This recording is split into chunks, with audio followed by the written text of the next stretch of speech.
Olá, pessoal, tudo bem? Meu nome é Samuel Baral de Mafra, eu sou professor aqui no Inatel e também eu sou coordenador do grupo de Internet das Coisas do Inatel, o IoT Research Group. Hoje eu vou fazer uma apresentação para vocês de um webinar sobre Internet das Coisas, cujo título é IoT, Introdução, Aplicações e Tendências. Nesse webinar eu vou tentar passar uma visão geral para vocês do cenário de IoT que a gente tem nesse momento e quais são algumas tendências para o futuro que a gente pode vislumbrar para novas aplicações. Então, a agenda do nosso webinar. Primeiramente, eu vou falar com vocês um pouco sobre o histórico da internet, desde lá da internet com troca de documentos até a gente chegar na internet das coisas.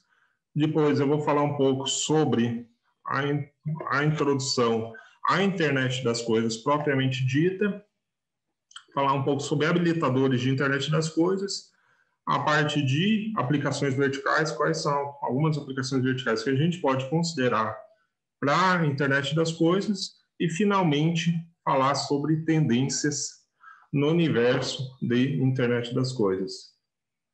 Então, aqui vamos falar sobre a evolução da internet, desde lá daquela nossa rede de computadores, que no início fazia somente uma troca de documentos, então era uma internet de documentos, até chegar hoje na internet das coisas, onde nós temos os objetos conectados na rede.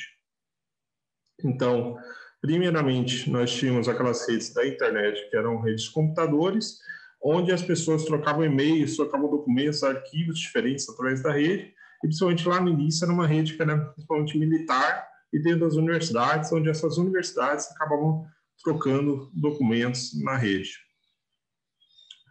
Após essa fase, houve uma fase de evolução da internet com um uso massivo de comércio eletrônico.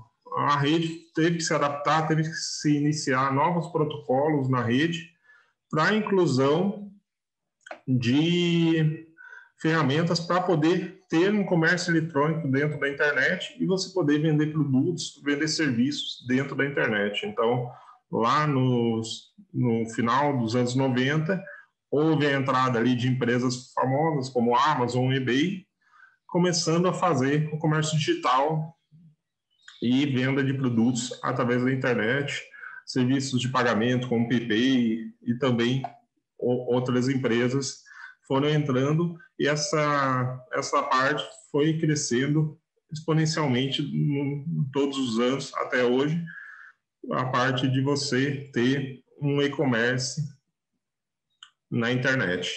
A terceira fase foi a parte de rede de pessoas, você conectar as pessoas pela internet.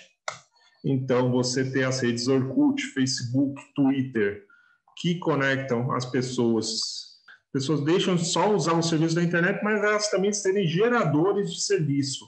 Agora, as pessoas geram conteúdo na rede, geram vídeos, geram fotos, imagens, compartilham e também conectando pessoas de diferentes lugares do mundo e também a parte empresarial. Então, com redes de pessoas do estilo LinkedIn, é possível conectar as pessoas na rede e as pessoas, às vezes, fazerem entrevistas de emprego e também trocar experiências empresariais através dessas redes, o que não tinha anteriormente. Uma outra fase foi a inclusão de serviços na internet, então você conectar quem quer um determinado serviço com quem pode oferecer, então você ter ali serviços do tipo Uber, iFood, onde você vende o serviço de transporte e de entrega de comida e também a parte de reservas e também de aluguel de quartos. Hoje você não precisa mais ficar no hotel, você pode alugar um quarto diretamente com uma pessoa que queira alugar esse quarto para você. E também aqui a Amazon acaba entrando com aquela parte do marketplace, onde você tem uma pequena loja, você consegue colocar essa loja dentro do site da Amazon e a Amazon vende o teu produto na internet. Agora, a última fase, que é a fase interessante para a gente, é a rede das coisas, a internet das coisas propriamente dita, que no futuro próximo pretende conectar diferentes objetos ao redor do mundo, esses objetos inanimados, para que eles possam se comunicar entre si, trocar informações e melhorar a vida das pessoas, sem precisar ter uma intervenção humana. Então, você programar esses diferentes objetos para eles comunicarem entre si de forma inteligente, para melhorar o convívio em geral das pessoas ao redor do mundo nos diferentes áreas de aplicação. Então, o termo Internet das Coisas ele foi cunhado pelo Kevin Ashton em 1999 no contexto do gerenciamento de cadeia de suprimentos, onde ele trabalhava para a P&G e ele tinha que fazer uma reunião com a Gillette, a fabricante de lâmina de barbear. Naquele momento, a Gillette ainda não era uma empresa da P&G. E ele precisava fazer um gerenciamento de onde os produtos estavam na cadeia de suprimentos. Então, ele queria saber desde lá, quando sai da indústria até chegar no supermercado, todas as etapas, onde que estava aquele produto na cadeia de suprimentos. Naquele momento, estavam com um boom bem grande da internet, então ele colocou o conceito de internet das coisas. Então, você pensando, em vez de ser os pacotes trafegando pela rede, seriam as coisas, os objetos trafegando pela rede, então formando essa internet das coisas. Então, ele que cunhou esse termo da internet das coisas. Então, aqui uma definição que eu gosto de internet das coisas é uma rede mundial de objetos interconectados, endereçáveis de forma única, com base em protocolos de comunicação padrão. Então, aqui tem algumas palavras-chave que eu gosto. Objetos interconectados, então você tem que ter internet das coisas, você tem que ter objetos conectados. Esses objetos eles têm que ser endereçáveis de forma única. Então, nesse caso, se eu tenho, por exemplo, uma lâmpada inteligente, essa minha lâmpada é única. Eu tenho que ter uma forma de endereçar essa minha lâmpada única, para que daí, em qualquer lugar do mundo que eu quiser ligar essa minha lâmpada, eu tenha essa possibilidade de ligar esse meu objeto. Então, eu tenho que ter uma forma de endereçar de forma única os meus objetos para diferenciar os diferentes objetos do mesmo tipo. Então, eu tenho a minha lâmpada, a outra pessoa tem a outra lâmpada, e na rede eu tenho uma forma de diferenciar esses dois objetos. E eles se comunicando com um protocolo de comunicação padrão. Por muito tempo, teve-se as ideias de automatização residencial. Muitas ideias eram bem interessantes, mas elas se esbarravam um pouco na dificuldade de você comunicar uma tecnologia com a outra. Elas eram tecnologias normalmente privadas, de empresas, e você tinha que comprar aquela tecnologia, até o dia de uma empresa não se conversava com a outra. Agora, com a internet das coisas, é para ser mais aberto. Então, você ter ali diferentes objetos se comunicando pela rede e você ter um protocolo comum para que esses objetos se comuniquem entre si, facilitando que você tenha esse universo cada vez maior de sensores e atuadores atuando ali na rede. Aqui tem uma definição que também eu gosto, que segundo o grupo europeu, que faz pesquisa em internet das coisas, as coisas, os objetos, eles vão ser participantes ativos nos negócios, informações e processos sociais, e eles vão estar habilitados para interagir e se comunicar entre si e com o ambiente ao redor deles, e eles reagirem de forma autônoma aos eventos do ambiente ao redor deles, do mundo real e físico, influenciando esse meio ambiente também através da execução de processos que acionam ações e criam serviços que podem ser tanto mas também você pode ter serviços sem ter uma intervenção humana direta nesse caso. Então, aqui também algumas palavras que são bem importantes. Então, a parte da interação com o meio ambiente. Então, você colocar um nó de internet das coisas no teu ambiente, esse nó ele tem que ser capaz de interagir com o meio ambiente onde ele está instalado. Então, ele conseguir sensoriar algumas informações e também, dependendo de como está o meio ambiente, ele atuar de maneira ativa para modificar esse ambiente dele para que fique de forma adequada o que ele está medindo. Vamos dizer que eu esteja medindo, por exemplo, um nível de gás numa cozinha, um sensor, ele detecta que está, por exemplo, tendo um vazamento de gás, e ele tem que ter uma forma de atuação para ligar um atuador, por exemplo, para abrir uma janela ou mesmo fechar uma válvula de gás eletrônica, para que o nível de gás ali dentro daquela cozinha diminua e com isso acabe não gerando problemas maiores de fatalidades com pessoas ou mesmo do ambiente em si. A internet das coisas ela pode ser feita em 3 paradigmas. Um primeiro paradigma é orientado às coisas e aos sensores. Então, você ter o teu aparato onde você vai fazer, estudar a tua aplicação, ver quais sensores e atuadores você deve incluir na tua aplicação em si, verificar quais são os níveis de medição que ele deve medir, que informação você quer ter com os teus sensores, o que você quer enviar para a rede através dos sensores de internet das coisas que você tem. A segunda é a parte do middleware, que seria a parte mais de banco de dados, onde vai ser armazenado e também você pode ter um processamento dessas informações aqui na nuvem. E a última, que é orientada à semântica, que é orientada ao conhecimento. Então, aqui é bem importante na internet das coisas você ter a geração de conhecimentos sobre aquele objeto que você está querendo analisar. Com a internet das coisas, você consegue ter informações que você não teria se aquele objeto não tivesse conectado. Então, por exemplo, nessa aplicação aqui, que é uma aplicação do meu orientado de mestrado, dá para se ter informações, por exemplo, de onde está tendo uma maior infestação de uma determinada broca do café na plantação. Então, eu consigo gerar um conhecimento e verificar dentro da minha plantação onde eu tenho mais broca e, com isso, eu vou lá e atuo de alguma forma para diminuir o nível das brocas que estão naquele local. Então, para ter IoT, é interessante ter essas 3 áreas aqui, esses 3 paradigmas conversando entre si. A parte dos sensores, o middleware com o banco de dados, então gerando pegando os valores dos sensores e gerando aplicações onde eu possa verificar com o meu conhecimento o que está ocorrendo naquela área e tentar atuar de alguma forma para melhorar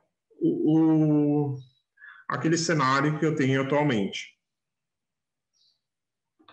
Aqui é bem importante salientar que quando a gente fala de internet das coisas, há algumas definições que o pessoal utiliza que não necessariamente pode ser internet das coisas. Então, muitas vezes fala internet das coisas, fala assim em produtos conectados, produtos inteligentes, solução IoT. Só que não necessariamente eu ter um produto conectado vai ser uma solução de internet das coisas. Então, eu posso ter, por exemplo, uma geladeira onde eu está conectado na internet e ela mostra para mim o calendário e eu vou lá e coloco alguns avisos na minha agenda. Então, eu tenho uma agenda na minha geladeira. Não necessariamente essa geladeira ela é uma solução IoT. Ela é um produto conectado, eu consigo ter informações na minha agenda na geladeira, mas eu não agrego em nada as informações daquela geladeira em si, para eu ter informações adicionais sobre aquele objeto. Então, é apenas um produto conectado. Ele está conectado na internet e eu estou recebendo ali a agenda ali na porta da geladeira. Existem também produtos inteligentes, por exemplo, aqueles aspirador de pó que fica andando pela casa, que você tem diferentes sensores e eles desvia dos objetos, ele pode ser considerado um produto inteligente, mas não necessariamente ele é uma solução IoT, porque ele só utiliza aqueles sensores para desviar dos objetos, não tem uma geração de conhecimento daquele objeto em si. Então, a solução IoT, ela vai precisar que eu tenha objetos inanimados conectados, esses objetos sejam inteligentes, eles possam atuar naquele meio ambiente onde eles estão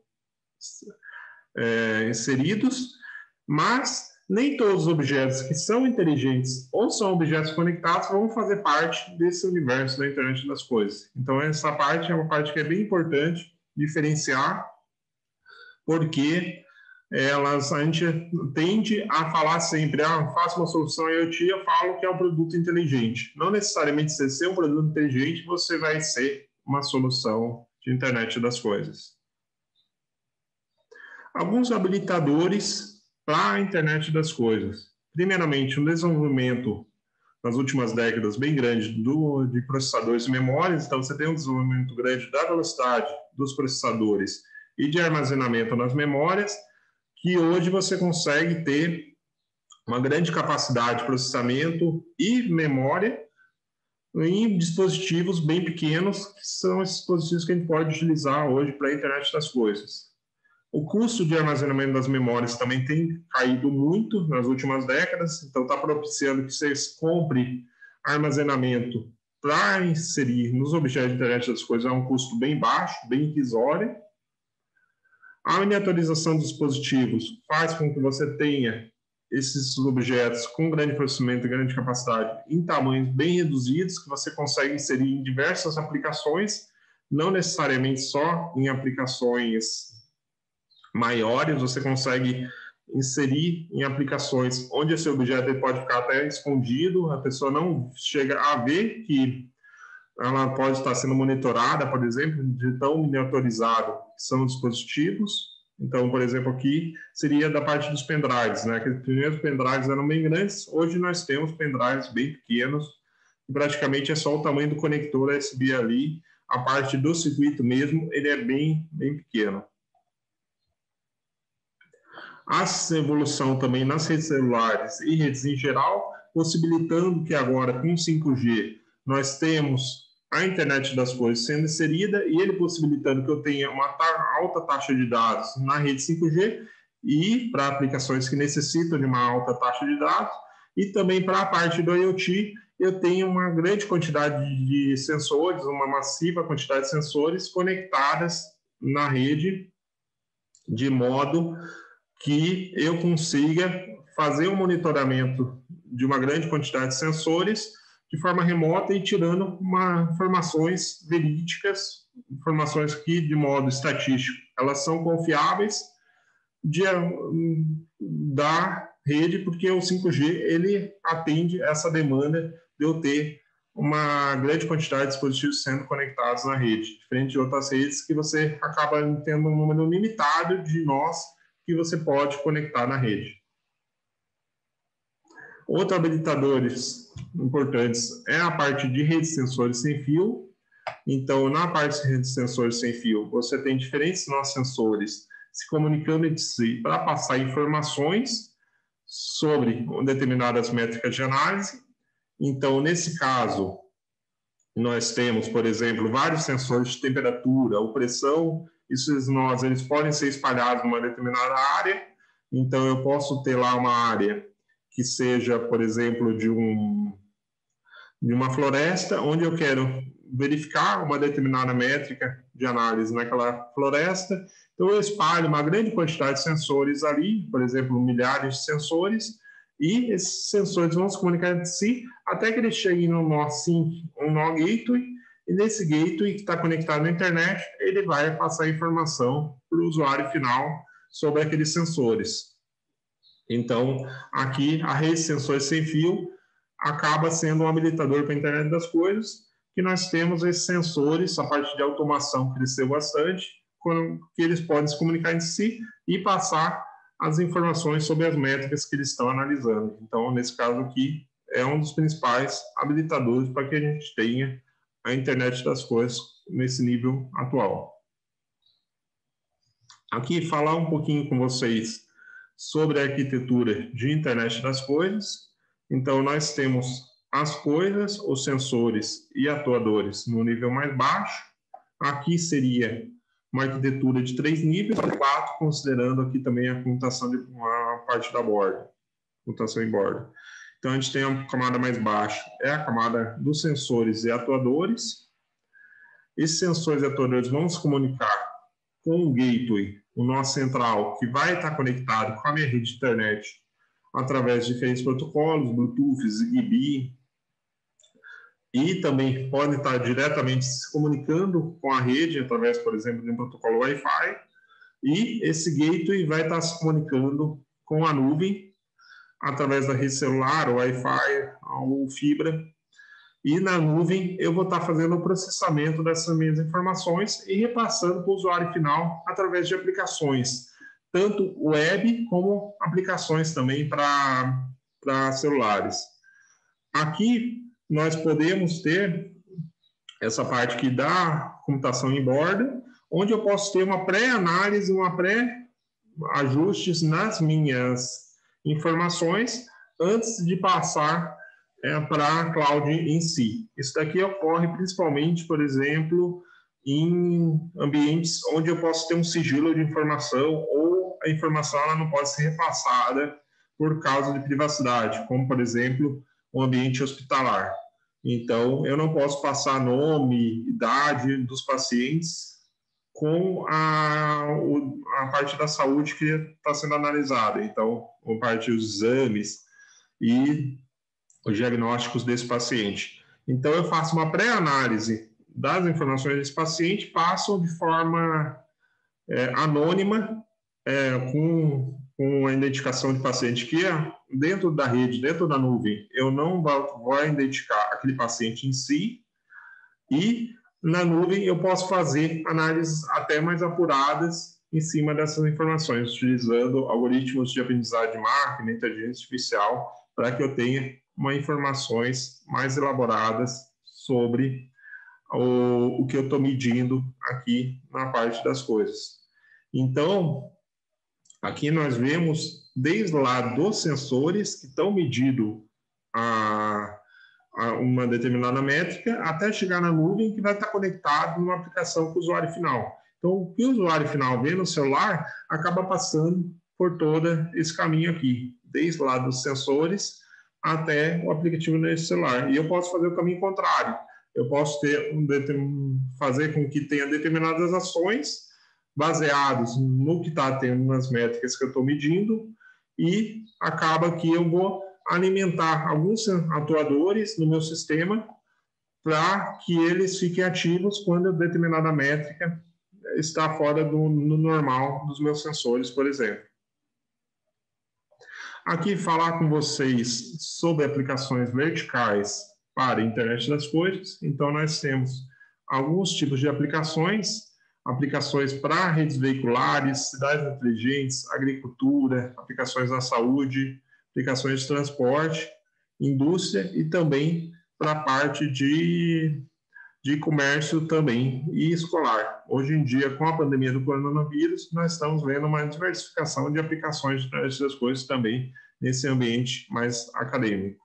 Então, aqui eu vou passar uma visão geral vocês de algumas aplicações que a gente vai ter em determinadas áreas de internet das coisas. Então, essas daqui são algumas startups que estão atuando nesse mercado de internet das coisas, nessas diferentes verticais. Então, nós temos várias empresas, a Savan, por exemplo, é uma empresa famosa na parte de smart home, a Proteus em healthcare. Então, aqui a gente tem diferentes empresas atuando nesse ramo de internet das coisas, e esse site aqui é bem interessante. Se vocês entrarem lá, vocês conseguem ver para diferentes áreas quem que são as startups, quem são as empresas que estão atuando mais fortemente em determinadas áreas. Então, vocês conseguem ver que é um universo bem grande de empresas que estão atuando com a internet das coisas. Isso daqui é a nível mundial. As aplicações para cidades inteligentes são feitas para melhorar a vida dos habitantes daquela cidade, então melhorar a parte de iluminação da cidade, você melhorar a coleta de lixo daquela cidade, você ter uma melhora no trânsito e tráfego de veículos, e também para facilitar que as pessoas tenham estacionamento público mais fácil.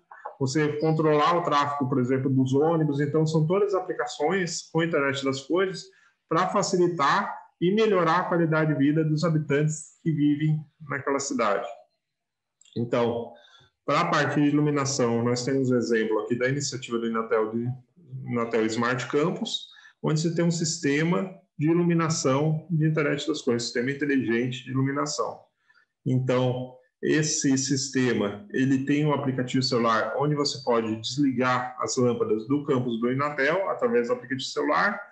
Com o sensor de presença, é possível diminuir a luminosidade, o brilho das lâmpadas quando você tem menos pessoas naquela área. Então, isso daqui é interessante para cidades onde, durante a madrugada, você tem várias ruas que não passa carro, não passa pessoas durante boa parte da madrugada.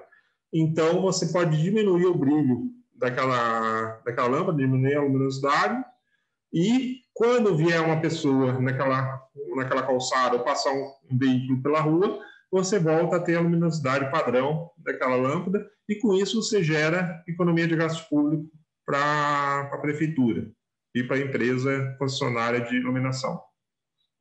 Então, essa é uma aplicação bem interessante, mais na parte de iluminação. Na parte de coleta de lixo, tem esse projeto da lixeira inteligente, aqui no Inatel, que foi uma dissertação de mestrado do aluno Kello Pardini. Nessa aplicação, ele fez essa lixeira aqui. Essa lixeira, ela tem dois objetivos: conscientizar o habitante a fazer um descarte mais adequado do lixo que ele está gerando. Então, ele, através do aplicativo celular, verificar as lixeiras mais próximas da casa dele, da empresa onde ele trabalha, que estejam vazias, e colocar aquele lixo diretamente nessas lixeiras que estão mais vazias, e não colocar diretamente na rua.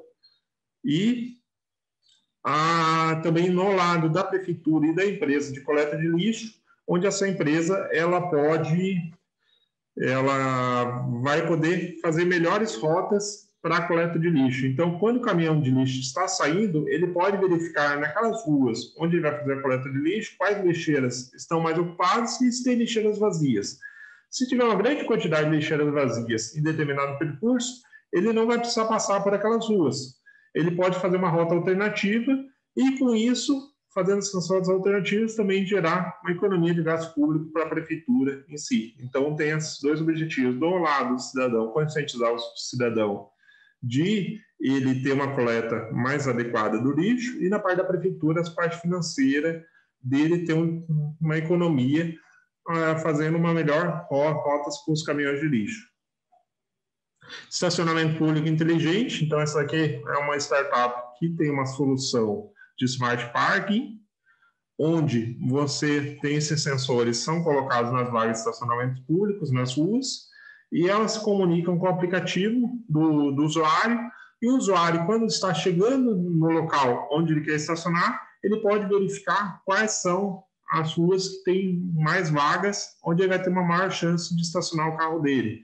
Bem similar ao que ocorre, por exemplo, nos estacionamentos de shoppings, onde você chega no estacionamento e ele diz para você ir para determinada área do estacionamento onde tem mais vagas, e você vai lá e estaciona o teu carro aqui. Então, aqui é no mesmo sentido de você ter as vagas de estacionamento sendo controladas por aplicativo, e você rapidamente poder ir direto lá naquela rua onde tem essa vaga. Não precisa ficar fazendo voltas na rua até achar uma determinada vaga. Aplicações para agricultura inteligente. Então, são aplicações com o uso, por exemplo, de drones para monitoramento das plantações. Então, existem várias pragas que elas alteram, por exemplo, a coloração das folhas. Então, o uso de visão computacional e de drones é possível verificar determinadas áreas das plantações onde possa ter mais pragas. Você ter comunicações com as máquinas, então você tem os tratores inteligentes, esses tratores até no futuro próximo, eles sejam veículos autônomos. Então, você tem essa parte do IoT com redes veiculares, você ter sensores para monitoramento da qualidade do solo, então verificar os nutrientes, verificar a parte da umidade e também da temperatura naquela área da plantação, se está de acordo com a temperatura para eu ter aquele determinado cultivo, e também a parte de gerenciamento de água, onde você pode ter aplicações IoT para que você monitore os gastos com irrigação, para que você verifique também as áreas dentro da tua plantação possam ser mais irrigadas e áreas que precisam ser menos. Então, você pode utilizar até drones para fazer a parte tanto de irrigação como também de colocação de pesticidas na plantação. Então, com os drones, você pode colocar somente nas áreas que precisam mais, tanto daquele agrotóxico de pesticida, como também na parte de irrigação de água, você irrigar somente nas áreas que estão mais necessárias. Então, aqui das aplicações, nós temos a aplicação do meu orientado de mestrado, o Vitor Figueiredo, onde ele fez uma armadilha inteligente para broca do café. A região aqui do sul de Minas, ela tem uma característica especial que tem muita plantação de café. E essas plantações de café, elas sofrem muito com uma peste chamada broca do café, que come o café, e esse meu aluno, ele fez essa armadilha, onde, com o uso de visão computacional, ela consegue verificar as características do inseto que está entrando ali dentro daquela armadilha. Se for uma broca, ele vai reter dentro da armadilha, então vai ter um líquido aqui que não vai deixar a broca sair. E, se não for uma broca, entra uma borboleta, uma abelha, um outro inseto, ele vai ter uma forma de expulsar aquele inseto da armadilha, que a gente não vai querer prender todos os insetos que entram lá dentro. Então, as abelhas, a gente não vai querer prender lá dentro, então a gente solta a abelha pela armadilha.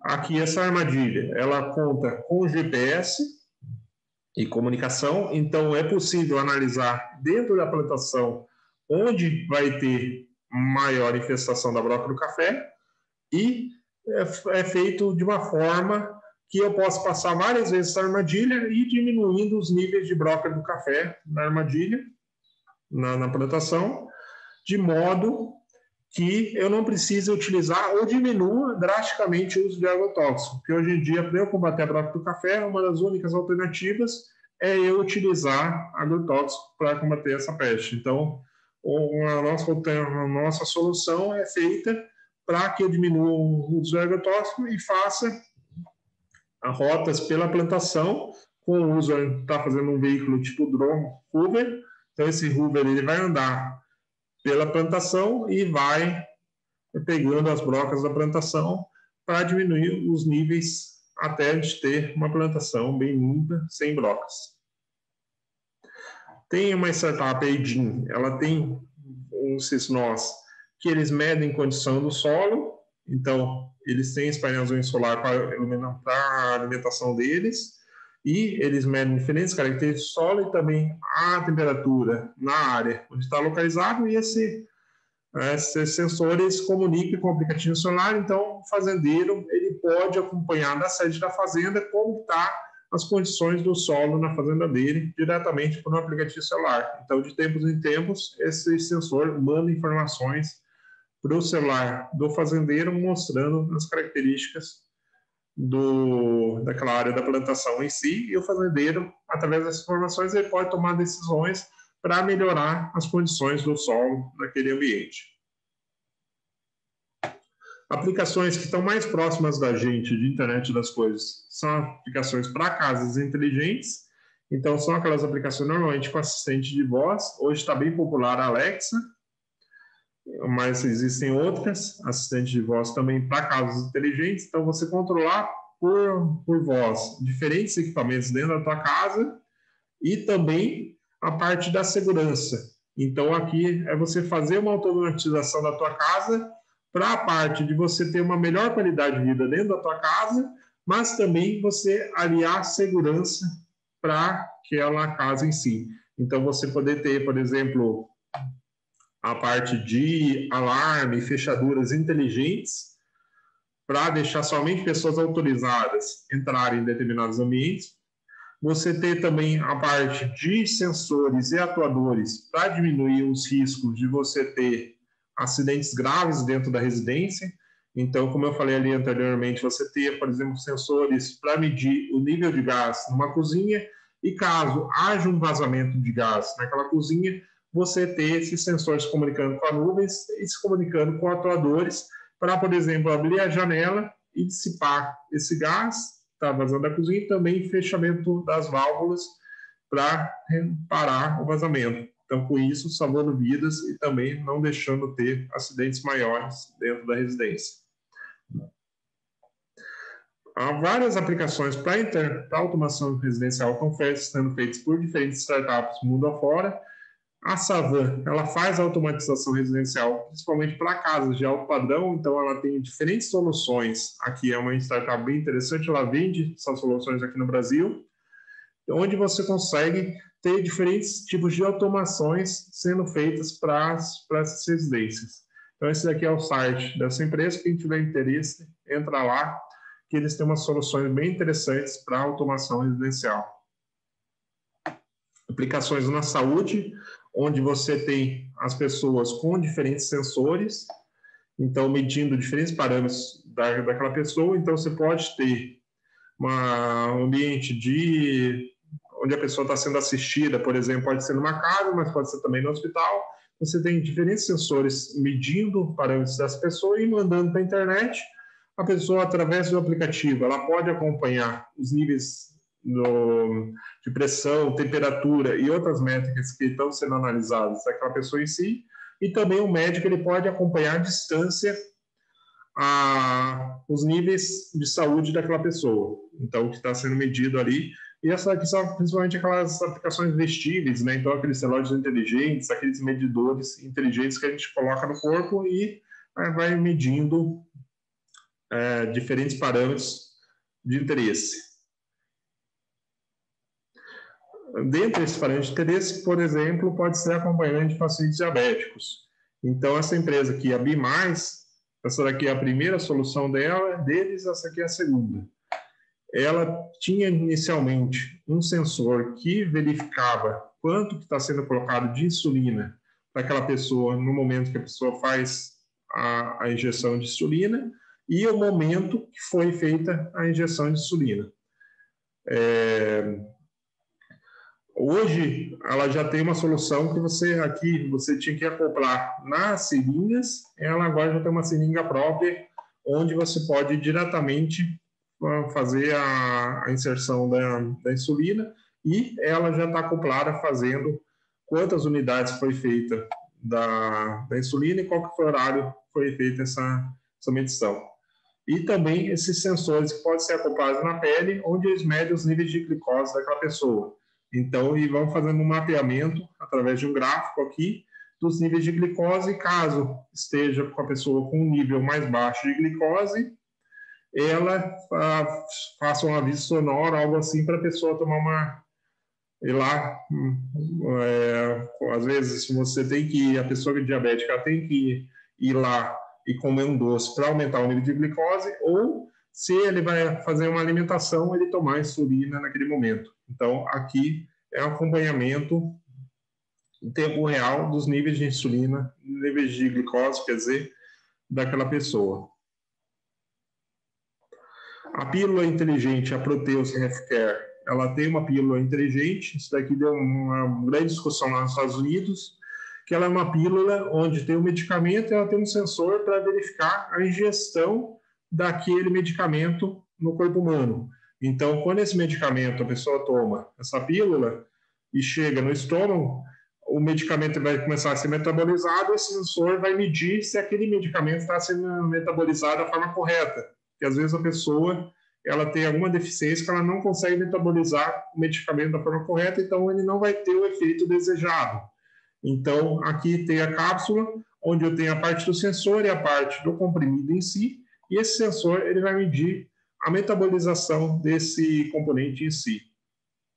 Isso daí deu uma grande discussão nos Estados Unidos, porque eles diziam que talvez isso daí não fosse uma coisa segura, porque um sensor ele acaba se comunicando através do corpo humano, né? Então ele passa lá dentro do estômago para fora, esse sinal, isso daí poderia ser algo, poderia ser prejudicial à pessoa, mas acabou passando pelos órgãos de regulamentação. Então, é bem interessante, porque tanto o paciente pode monitorar quanto está sendo metabolizado aquele medicamento em si, como o médico também à distância pode saber que aquele paciente está tomando um medicamento na hora correta e também está sendo bem metabolizado no corpo humano. Aqui, pessoal, algumas tendências que eu vejo para finalizar aqui o nosso webinar para a internet das coisas. Então, o uso massivo cada vez maior de inteligência artificial e internet das coisas. Então, diferentes aplicações, você utilizar a inteligência artificial para retirar cada vez informações melhores sobre aqueles objetos em si. Na agricultura e mineração, você ter um uso maior de drones. Então, drones, junto com a IoT, sendo utilizados para a agricultura e também na mineração. Uma integração no futuro próximo com redes de veículos autônomos. Então, você ter ali a rede de veículos sendo integrada à rede de objetos, a internet das coisas, formando uma rede só, uma rede que no inglês chama Internet of Everything, então a rede de tudo, conectando pessoas, coisas e veículos. Uma disseminação cada vez maior de dispositivos IoT vestíveis, principalmente para monitoramento de saúde. Então, na parte da saúde, você tem essa disseminação maior de dispositivos IoT e também você tem mais diagnósticos e acompanhamentos dos pacientes sendo feitos à distância. Então, o médico ele acompanhando a saúde, ou como está as condições de saúde daquele paciente de forma remota. E também, em casos inteligentes, você tendo mais uso de sensores para você ter uma manutenção preventiva. Então, você colocar, espalhar sensores dentro da tua residência para que você tenha com antecedência avisos que, por exemplo, você pode ter um cano, pode estar furando, você pode ter vazamento de água, diferentes coisas podem ocorrer na residência. Então, você utilizar sensores, casos inteligentes, para você ter uma manutenção preventiva dessa tua casa em si. E aqui, pessoal, para fechar, eu vou deixar 3 perguntas para vocês, principalmente para quem quer fazer uma solução de internet das coisas. Então, vocês acham que todo objeto deve ser conectado? Todos os objetos que eu tenho no meu convívio, pessoal, eles devem ser conectados, deve ser feita uma solução IoT desse objeto, ou tem objetos que não precisam ter necessariamente uma solução IoT? Eu faço a pergunta porque, se eu quero fazer um produto de IoT, será que esse produto ele vai atrair a atenção de possíveis compradores e vai fazer uma geração de valor para mim? E a última pergunta, os consumidores eles vão querer pagar mais para ter esse produto de IoT que você quer fazer? Ou será que eles estão satisfeitos com a solução que existe hoje, que é uma solução onde esse objeto não está conectado na rede, você não precisa saber informações adicionais sobre esse objeto? Então, vou deixar essas 3 perguntas aqui para vocês pensarem, e sempre que vocês forem querer fazer uma solução, não precisa ser nem de internet das coisas, é de um produto qualquer, é interessante você verificar essas 2 últimas perguntas aqui. Se esse produto ele vai atrair a atenção de compradores e se esses consumidores, esses compradores em potencial vão querer pagar mais para ter esse produto em si. Então, pessoal, muito obrigado. Quem quiser entrar em contato, esse daqui é o meu e-mail do Inatel e esse daqui é o meu celular. Qualquer dúvida, vocês entrem em contato comigo. Muito obrigado.